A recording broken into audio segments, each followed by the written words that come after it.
موت پہ رشتے ٹوٹ جاتے. میرے نبی نے اس دن بھی اپنے رشتے کو نہیں توڑا.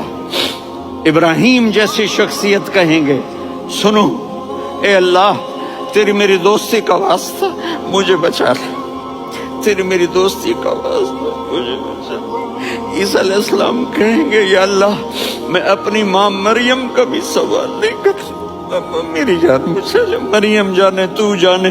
اور میرا نبی کہے یا اللہ میری امت کو بچا لے. کون سی امت انہوں نے ساری زندگی اس کا مذاق اڑایا. میرا نبی کہتا دفع ہو جاؤ, دور ہو جاؤ میری نظروں سے, تم نے میری نسل کو قتل کیا, تم نے میرے گھرانے کو اجاڑ دیا. سب بلا یہ نہیں کہیں گے یا اللہ میری امت کے نیکوں کو بچا لے, میری امت کے متقی, میری امت کی رابعہ بصری جنید بغدادی کو بچا. نہیں یا اللہ ساری امت کو میری جھولی میں ڈال دے, ساری امت کو میری جھولی میں ڈال.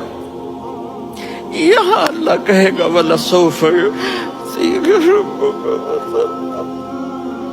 اپنے والدین کی عزت کرو.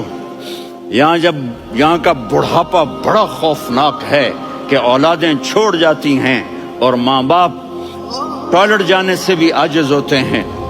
اپنی ماں کی دعا لو, اپنے باپ کی دعا لو. میرے نبی نے فرمایا تیرا باپ تیری جنت کا سب سے بڑا دروازہ ہے.